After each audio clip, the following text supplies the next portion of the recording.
So our second part of the weathering for our eBay Marathon Makeover.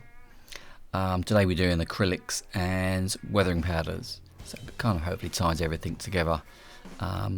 Makes it look a bit more like we're expecting. So the bottom half we're going to do in dark earth. That's kind of our sleeper grime type of colour. And then this is German camouflage black brown. And that's really for the top, so the cab area and the don't know, would you call that the bonnet? Well, at the top of the engine cover anyway. That's the part. I'll call it the bonnet for now. Someone will correct me, I'm sure, which is great because I need to learn. So the cab area, the cab roof is generally quite dark, and so it gets a lot of weathering. So I suppose there's nobody ever goes up there and. So, you know, you don't need to take the engine, like the engine covers off and that sort of thing. So, yeah, it tends to get a bit grubby. So we're going to colour it in, but leaving some of the blue to show through. Now this German black brown is maybe a little bit too brown. So we're going to add a bit of additional black in just to darken it down. Just a touch. Doesn't need to be too much. That's better. So we're going to concentrate on the cab roof for a second. Again, we don't want to completely obliterate all the blue. So we want the idea that there was, the cab roof was once blue. Some of the pictures we've seen, some are blue, and some seem to be painted black or grey. So, but we were left as blue, and then we are going to very gently sort of dust across the bonnet, we'll say, and this is just to make it look dirty. Basically, we're not trying to change the colour. We just want it to look like some sort of fallout from the atmosphere. So whether it's just airborne grease and grime, or iron dust, filings from the tracks that sort of kicked up and settled on top of the 08 there.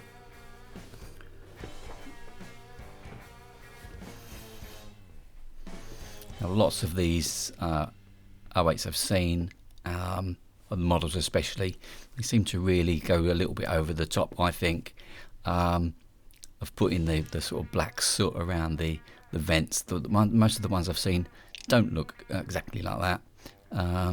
They are a bit, obviously, dark, sooty, but it's not a whole big patch, and sometimes it stands out. So we're just going to try and be a little bit sort of reserved when we come to that area.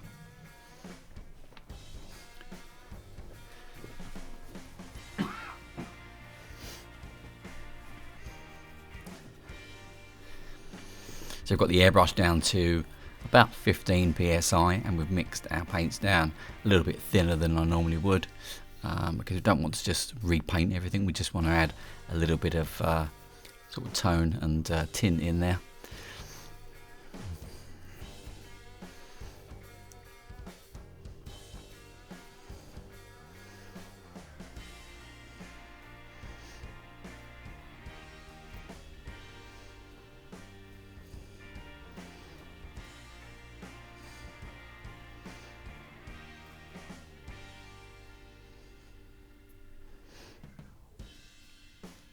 And just a touch to the front, just to darken it down a little bit, because it's obviously going to get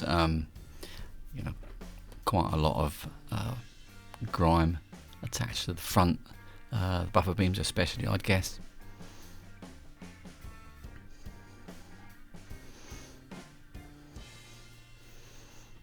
We don't want to obliterate all the little subtle bits of the pin washes that we've already done, so just need to be careful around these areas that the pressure's not too high and the paint doesn't come out much too fast.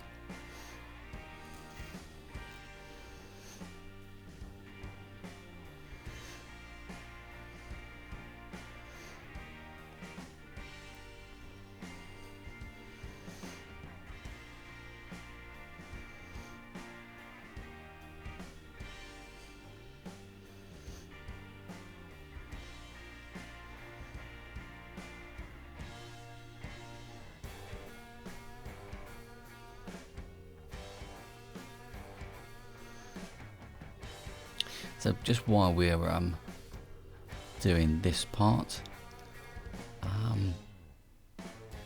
just a couple of questions really. If anyone's got suggestions for anything that they'd like to see, although I've got a list of stuff that I want to cover, and I probably will be working through those. If there's anything in particular that you'd like me to have a go at, I'm up for a challenge. Can't guarantee that I'll get everything done, or if it's very specific, not sure I'll be able to do an exact model that you're after, but maybe we can do something. So if there's anything in particular, do let me know in the comments, and I'll do my best to maybe include them sometime in the future. So on this part we are using our it's called Dark Earth, which is Vallejo air colour. So it's already pre-mixed. We just pop it straight in, keeping the pressure still quite low, and we're just really doing around the bottom area. And this is just to look like sort of sleeper grime, that sort of anything, the mud that may have kicked up from the tracks, and when the rains come down and that sort of thing. And again, we're not aiming to change the colour, we just want to add another tone in, just to give the impression of some grime, of some dirt and some age. Now you can see that the light blue that we had on the loco is now obviously quite a bit darker. So if we'd started off too dark, that would have gone even darker, and it would look maybe darker than we really wanted. So I think it's worked out pretty much okay. So I'm fairly pleased with that colour.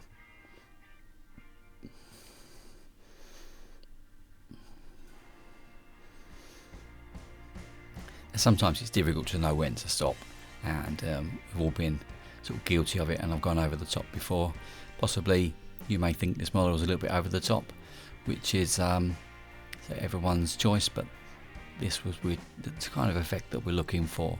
We're trying to simulate the picture of this that we've seen in the previous video. So I'll pop that back up later on one of the later videos, just so we've got a comparison. It's not going to be an exact sort of copy replica of that, but it's kind of that theme, that sort of vibe from something that's really sort of barely in service, if at all. So that's where we're at with this one.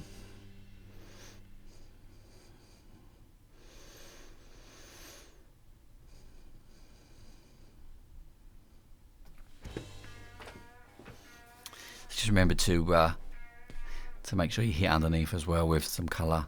I tend to forget those bits and end up going back to them right at the end. So we're going to use our weathering powders now. This kind of ties them all together just a little bit more, so it adds a few extra tones and shades in. So we're using this colour, which is from a Vallejo. It's a Vallejo pigment, and it's called Burnt Sienna. You may have seen that. So this is kind of our raw rust colour. And then we'll use the Humbrol. This is called Dark Earth, and this is kind of just a general weathering powder. So like this, kicks up from the ground and that sort of thing. So just a quite nice sort of medium tone. I like this one. And I use them from the well of the palette rather than straight from the jar, because if you use it straight from the jar, you tend to get too much on your brush. And you don't need as much as you would think. Oh, I don't think so anyway. So put a bit on your brush, knock some off, and then we'll just apply it. And we'll do this rust for first, which is kind of like the raw rusty colour. And this just adds a bit more texture and a few more tones to the bit that we've already done with the oils earlier.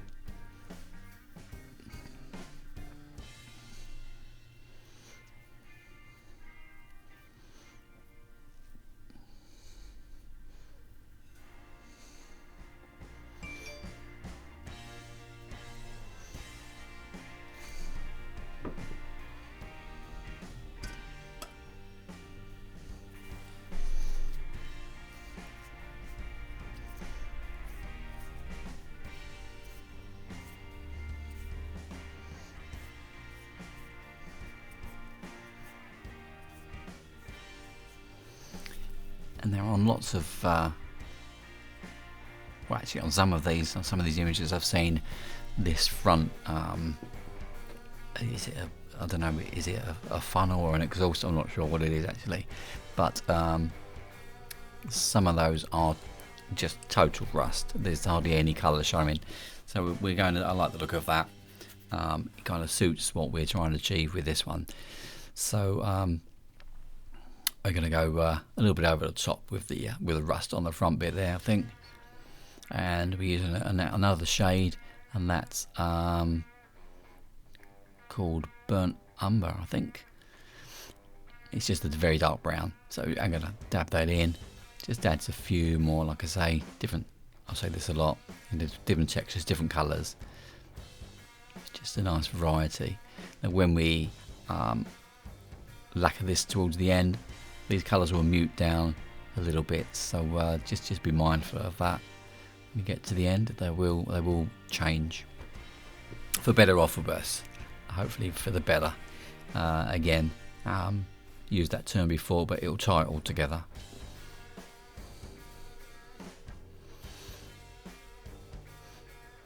And then we'll add some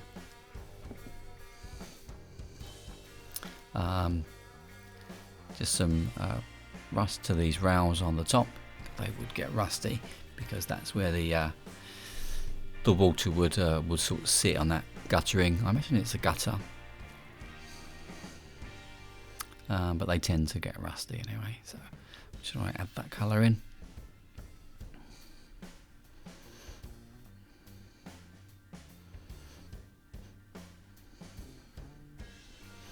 Now everything we've done on this Class 08 has sort of deliberately been a little bit over the top. So everything I've done, I wanted to demonstrate more than you normally would. I've not been particularly subtle with anything on this particular model.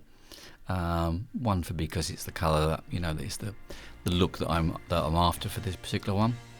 But secondly, it kind of shows the extreme that you can achieve with the different effects and the oils and the paints and the powders and so on. I wouldn't suggest that every model that I do or you would want to do would be as extreme as this, but I'm just showing you sort of maximum effect you can achieve with these products that we've used on this one. In the next couple of makeovers, I'll probably sort of rein it back a little bit and be a bit more subtle. But that's the main reason for doing it this way, is just to kind of go a bit over the top really and show what you can do if you need to.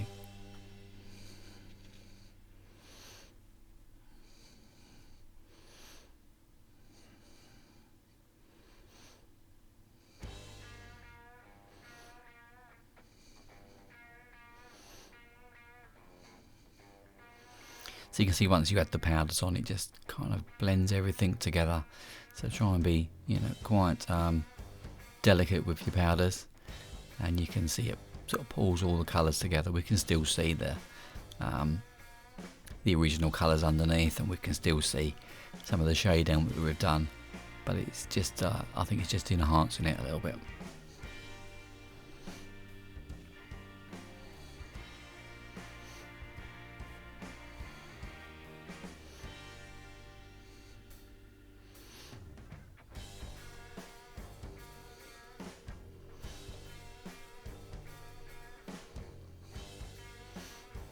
Okay, so we're using our Hornby weathering powder towards the bottom. So I'm just really going to go across this, the top of this sort of chassis rail, and just a tiny bit up the bodywork, just to look like it's you know, the rain sort of splashed up and over the period of time, and it's just made the bottom kind of uniformly dirty.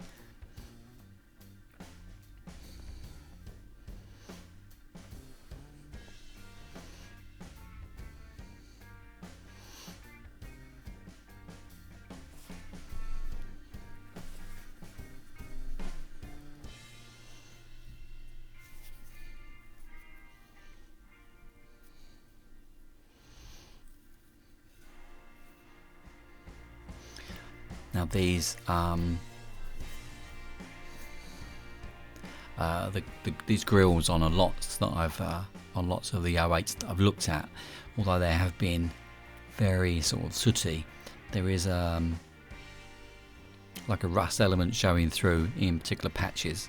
So just wanting to simulate that a little bit, so just touching a little bit of the raw rust in,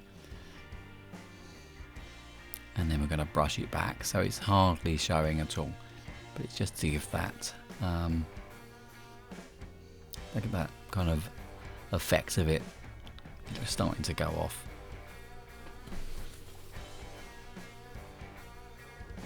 And a little bit of the a little bit of mix of the weathering powders, the dark earth and the rust into the grill as well, because that would get a bit of abuse at the front of the loco, no doubt.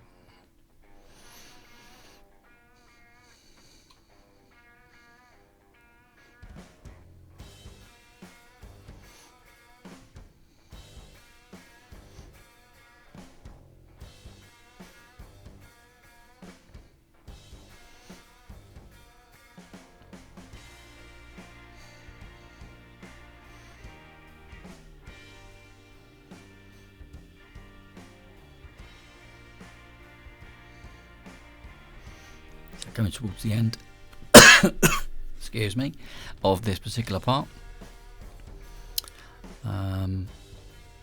just finishing off the powders on this bottom part, and then we're pretty much done with colours on this particular on the body. I think just to find a few bits of rust.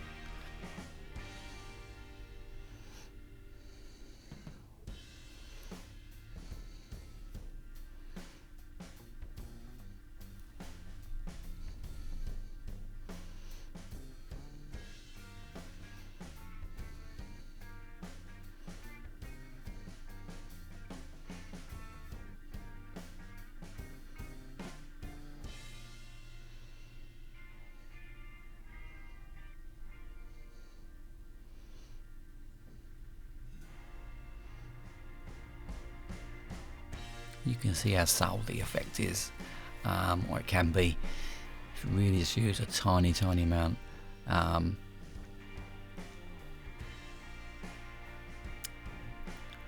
Pretty much done now, and I think we'll leave it about there.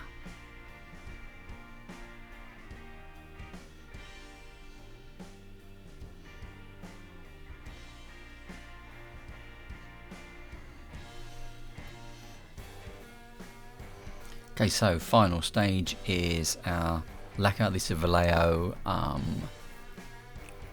matte varnish, it's called. So it mixes down sort of 50-50 with thinners, and you can see immediately as soon as you start to cover the, like if we look at that bonnet area, the the top of the grill where that rust is, that's now sort of knocked back quite a bit, so it's not quite as raw and vicious as it looked before. So it's more of a, I think it's more of a sort of metallic look now. All the colours have blended together, and the same with the roof area. It's not as extreme as it would have looked before we've put the lacquers on. Now, there's different ways to fix your pigments into place. There are pigment fixers. People use a whole variety of different things. You are going to get a small amount of your powders washing away, and the colours will change. I think with pretty much whatever way you've tried it. If you've got a better way of doing it, feel free to let me know, and maybe we can try that as a test in a later video. But this is the way that I do it. I've been asked before how to stop it all sort of blowing away. I've turned the airbrush down to about 15 psi again. I normally do a light dust coat over the entire model. That kind of bonds everything together, and then I can go back over it with a heavier lacquer coat to get the coverage that we need. And that's pretty much that bit done, I think, for now. So we need to fit the glazing next, replace the buffers, sorry, and get it running basically. It does actually run, but it's a bit grotty, so we'll do that in the next video.